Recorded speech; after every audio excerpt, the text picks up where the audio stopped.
பெண்கள் மத்தியில் ஒரு பெரிய சலசலப்பை கொந்தளிப்பை ஏற்படுத்தி இருக்கிறாங்க.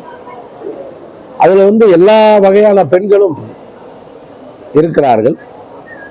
அதுல ஒரு சாரார்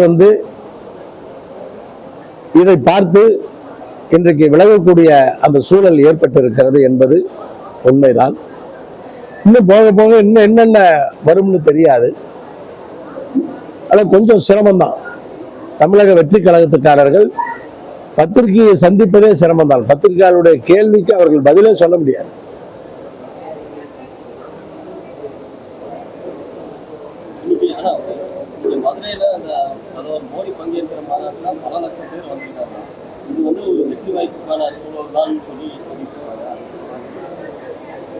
அதாவது நீங்க மாநாட்டுக்கு வருகிற கூட்டத்தை வைத்து எடை போட்டு விட முடியாது. மாநாட்டிற்கு வந்திருக்கிறவர்கள்லாம் அவர்களோடு இருப்பவர்கள். அப்படின்னா அதிமுகவுக்கு ஓட்டே இல்லையா தமிழ்நாட்டில் அப்படின்னு அர்த்தம் இல்லை. அதிமுகவுக்கும் ஓரளவுக்கு வலுவான ஓட்டு இருக்கு. ஸோ அப்போ எல்லா கூட்டணி கட்சிகளும் கொஞ்சம் கொஞ்சம் சேர்த்தா கூட ஒரு பெரிய கூட்டம் அங்கே இருக்கத்தான் செய்யும். அதில் ஒன்றும் ஆச்சரியப்படுறதுக்கு ஒன்றும் இல்லை. நீங்கள் வேணா இப்போ 8ஆம் தேதி திருச்சியில் பாருங்க. திருச்சியில் 8ஆம் தேதி பார்த்தீங்கன்னா இதெல்லாம் மறந்துடுவீங்க, இதை எரேஸ் பண்ணிடுவீங்க. திருச்சி கூட்டம் தான் பெரிய கூட்டம்னு. கடந்த கால தேர்தல் காலகட்டங்கள்ல மோடி பாரத பிரதமர் சுமார் ஒரு முறை மட்டும்தான் வந்தாங்க. ஆனா தற்சமயம் தமிழகத்துக்கு அடிக்கடி வந்துட்டு போறாரு. இது எப்படி பாக்குறீங்க? ஒவ்வொரு தேர்தலுமே அவங்க வர்றது தானே. 2014 8 முறை வந்தார். 2014 8 முறை தமிழ்நாட்டுக்கு வந்தார். அன்றைக்கு இந்தியா பூரா தேர்தல் நடந்தது. அப்படிப்பட்ட சூழ்நிலையிலே அவர்கள் வந்தார்கள். ஆனால் அரசியலை பொறுத்தவரை அவர்கள் கொஞ்சம் தீவிரமாக செய்பவர்கள். எதையும் ஈஸியா எடுத்துக்கக்கூடியவங்க இல்லை.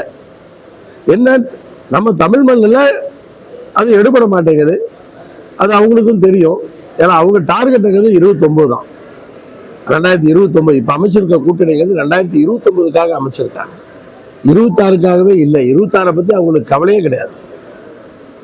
ஆனா இப்ப இன்னும் எல்லாம் 5 மாநிலத்தில் தேர்தல் வருது.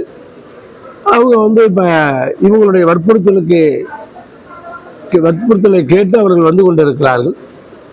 முதலமைச்சர் சொன்ன மாதிரி தான், அடிக்கடி வாங்க மோடி அவர்கள், அமித்ஷா அவர்கள் அடிக்கடி தமிழ்நாட்டுக்கு வாங்க, இங்க பேசிட்டு போங்க, எங்களுடைய வெற்றி எளிதாகும் என்று சொல்லி இருக்கிறார். அதுதான் நானும் சொல்லுகிறேன். செய்திகளை உடனுக்குடன் தெரிந்து கொள்ள கீழ்கண்ட கேபிள் மற்றும் டிடிஹெச் நெட்வொர்க்குகளில் எம்நாடு செய்தி தொலைக்காட்சியை காணுங்கள். பாதகம் செய்பவரை கண்டால் நாம் பயம் கொள்ளலாகாது பாப்பா. மோதி மிதித்து விடு பாப்பா, அவர் முகத்தில் உமிழ்ந்து விடு பாப்பா.